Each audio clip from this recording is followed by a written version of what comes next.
Vous voici à l'Université du développement global. Vous pouvez tout obtenir dans votre vie si vous avez le pouvoir choisir, le pouvoir agir. Le bonheur, le succès, la réussite, la connaissance, la compétence et la richesse sont bel et bien à votre portée. Ne vous laissez pas influencer par des pensées négatives et des personnes pessimistes. Suivez coach Dr May avec ses 35 années d'expérience à travers cette chaîne, ses séminaires, ses conférences et ses formations.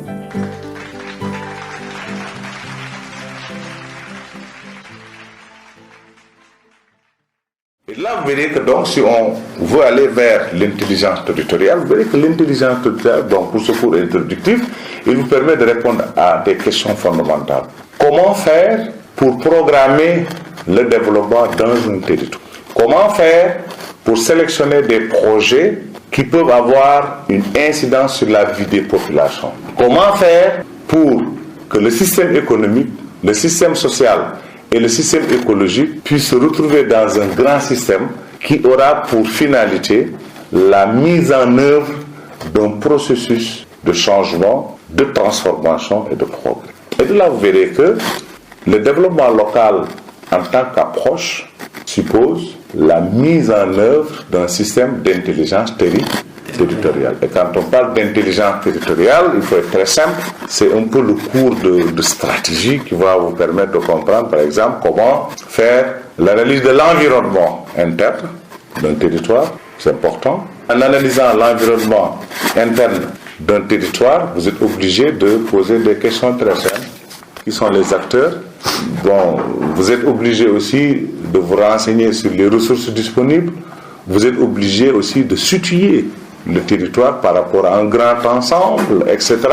Vous êtes obligé aussi, dans le cadre de votre approche, vous êtes obligé de mettre en place, si vous voulez, une démarche, ce qu'on appelle la démarche de contingence. L'environnement interne a aussi des richesses mobilisables pour créer de la richesse. C'est comme si vous allez choisir un chemin à emprunter pour rendre les choses beaucoup plus intéressantes pour les populations. Mais attention, il y a une condition aussi en développement, c'est quoi? Il faut que l'on intègre des éléments de sustainable development, c'est-à-dire de développement durable. C'est-à-dire il faudrait aujourd'hui qu'on utilise les ressources, qu'on exploite les ressources, on les met à la disposition des générations actuelles, mais on doit éviter de compromettre la vie des générations futures. On doit éviter d'engendrer des déséquilibres écologiques. On doit éviter également d'engendrer des systèmes de déstructuration sociale et culturelle. Voilà les pièges qu'il faut éviter. Donc on peut promouvoir un développement, un progrès, sans engendrer une déstructuration sociale, sans engendrer un déséquilibre écologique, c'est important, mais aussi sans engendrer une crise économique. C'est ça qui est important. Donc tout se fait avec de l'intelligence. Vous allez aussi comprendre que un territoire n'est pas isolé par rapport au Sénégal, par rapport aux autres territoires, parce que si on va aller vers un système uniformisé, il faut que chaque territoire donc soit dans une logique d'attribution, une logique de contribution, mais aussi il faut que les territoires puissent dégager une économie qui respire. Une économie qui respire, c'est une économie qui est articulée par rapport à l'économie nationale. Et c'est important parce qu'il ne faut pas aussi désarticuler les économies, sinon vous allez avoir en fait le revers de la médaille. Les économies doivent être articulées pour créer une économie nationale. Et c'est cette économie nationale qui doit produire de la richesse, et c'est cette économie nationale qui est à la base de l'émergence. Il faudrait quand même ne pas prendre les concepts comme quelque chose qui... Alors là, j'ai l'habitude de vous dire, bon, vous êtes des concepteurs de programmes, des concepteurs de projets de développement, donc il faudrait aujourd'hui comprendre un peu la logique dans laquelle vous devez inclure votre activité professionnelle. Et c'est extrêmement important. Et de là, vous verrez que, quelque part, quand on prend les collectivités locales, 602 collectivités locales, donc on peut faire un calcul très simple, définir des territoires, et pour chaque territoire, on affecte un certain nombre de collectivités locales. C'est important. Mais les collectivités locales qui sont dans le même territoire ont deux types d'actions. Il y a des actions dédiées, c'est-à-dire que la collectivité locale elle-même peut faire mener des actions, mais il faudrait aussi penser à des activités d'intercommunalité, c'est-à-dire il y a certains domaines aucune collectivité locale ne pourrait les prendre en charge. Il faut que les collectivités locales se mettent ensemble pour mettre en place ce qu'on appelle un système de convergence et de synergie. C'est important ça aussi en termes d'approche de développement.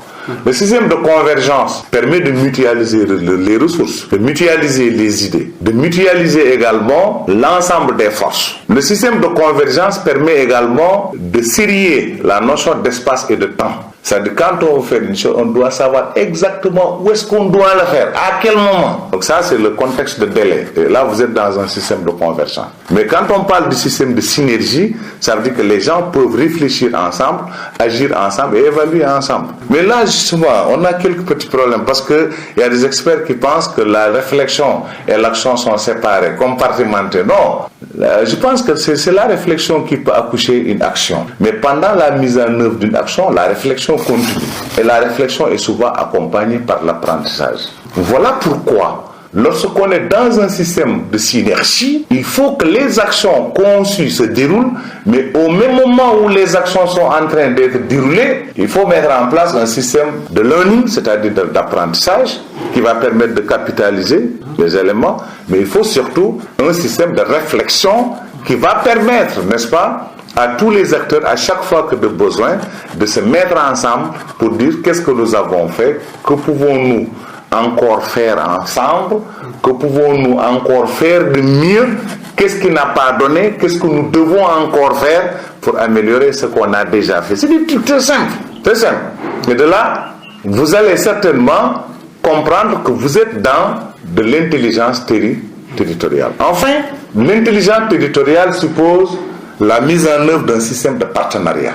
C'est quoi le partenariat? C'est-à-dire qu'il faut plusieurs acteurs qui se mettent ensemble pour réfléchir et agir ensemble. Le système de partenariat, il est très simple. Vous aurez aussi un cours, la mobilisation de partenaires. Quand on parle de mobilisation de partenaires, ça veut dire qu'il faut éviter de penser que pour faire du développement local, on laisse tout aux populations. Non, aux populations, c'est pas du tout ça le développement local. Le développement local suppose une pluralité d'acteurs. Et chaque acteur joue un rôle extrêmement important. Le premier acteur, c'est l'État. C'est l'État. L'État a des services déconcentrés et chaque service a un certain nombre de prérogatives. Donc il faut que les services déconcentrés de l'État soient présents dans le système, soient présents dans le dispositif. Vous conviendrez alors avec moi que lorsque nous sommes dans un système déconcentré, ça veut dire que l'État est représenté au niveau de tous les échelons. Donc le premier acteur à mobiliser, c'est l'État, avec les services déconcentrés. Ensuite, après l'État, il y a les ONG. Les ONG, souvent, j'ai l'habitude de dire que les ONG ne sont pas venues en tant que, si vous voulez, système administratif, mais ils viennent compléter des actions. Mais ils peuvent aussi se positionner sur un segment social, segment économique, segment culturel et apporter des réponses aux populations. Il y a aussi, plus globalement, les organisations de la société civile qu'on peut beaucoup utiliser pour faire du plaidoyer. Il y a aussi ce que j'appelle les vecteurs de communication. Les vecteurs de communication, la presse, tout ça, peuvent aussi jouer un rôle dans ce dispositif. Il y a aussi les organisations communautaires de base. Il y a les partenaires au développement. Donc quand vous mettez tous ces acteurs ensemble, c'est en ce moment qu'on puisse parler de pluralité d'acteurs. Mais chaque acteur joue un rôle. Mais vous allez voir que les rôles des acteurs, ce soit un rôle institutionnel, organisationnel, un rôle financier, vous apportez des ressources financières, un rôle technique, vous apportez de l'expertise, etc., etc. Donc chaque acteur a un rôle à jouer. Et de la pluralité d'acteurs maintenant, vous pouvez avoir ce qu'on appelle un système d'accélération de processus. Parce que le processus, il est accéléré quand on a plusieurs acteurs. Mais là aussi, vous le verrez dans un cours de mobilisation de partenaires, le partenariat, c'est cette étape clé. C'est-à-dire, qui sommes-nous? Chaque acteur se pose cette question pour présenter son identité. Qui êtes-vous? Chaque acteur cherche à connaître les autres acteurs. Sur le territoire, qu'est-ce qui a été déjà fait? C'est important. Donc, c'est un aspect qu'on va dérouler dans le cadre d'une réflexion collective. Qu'est-ce que nous pouvons faire ensemble? C'est important parce que ça nous permet déjà de faire des choix volontaires. Parce que dans un partenariat, il faut de l'équité, Dans un partenariat, il faut un respect mutuel. Dans un partenariat, il faut une confiance mutuelle. Dans un partenariat, il faut de la transparence.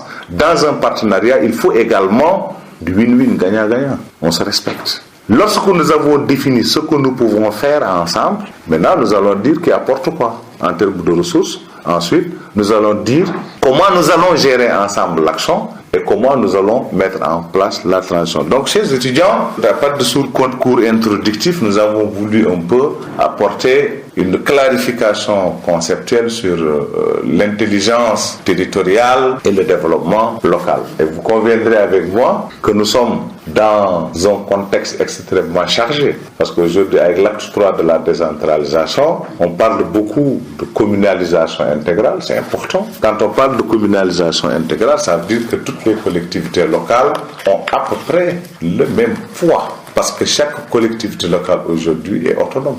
Chaque collectivité locale aujourd'hui a la possibilité de mettre en place un système extrêmement fort. Et ce système est orienté vers des finalités. C'est-à-dire la réduction de l'écart entre le monde rural et le monde urbain. Par exemple, c'est-à-dire l'harmonisation de la procédure à l'échelle des collectivités locales. C'est-à-dire mettre en place un schéma local de définition du système de mobilisation des ressources, de planification, de programmation de développement, mais surtout de capitalisation. Mais au-delà de la communalisation intégrale, c'est important aussi de le repréciser. C'est quoi? C'est qu'il y a aujourd'hui l'émergence de pôles de développement. Et c'est important de comprendre que l'émergence de pôles de développement cherche en somme à réduire les disparités régionales. C'est ça la finalité majeure. Donc il faut réduire les disparités régionales de manière à ce que chaque entité du Sénégal, de notre pays, puisse apporter sa contribution au développement national, n'est-ce pas? Mais pour que l'on puisse apporter une contribution assez intéressante, il faut qu'on attribue au pôle un rôle conforme à ses capacités, mais aussi un rôle tout en tenant compte de ses possibilités, de ses opportunités, etc. C'est ça le sens de l'intelligence territoriale. Bon, je pense que c'est pour vous dire qu'aujourd'hui, donc quand vous concevez vos programmes, vous concevez vos projets, c'est important de prendre ces éléments en compte. Ça ne sert à rien dans un territoire de décréter plusieurs micro-projets. Les projets n'ont pas de sens s'il n'y a pas un programme qui les sous-tend. Et si vous allez sur une comparaison logique, un projet, on peut le dérouler sur un espace plus réduit qu'un programme qui a besoin de se mouvoir dans des espaces encore beaucoup plus grands. Et après le programme, vous avez le portefeuille. Donc ce qui est important, c'est quoi? C'est de dire que c'est vrai, on a des communes, mais il faut que les communes soient intégrées. C'est ça le message fort. Mais il faut que les communes réfléchissent et agissent ensemble à l'intérieur de pôles de développement maîtrisés, de pôles de développement qui peuvent exploiter davantage les ressources disponibles. Je pense que le prochain cours, nous allons encore essayer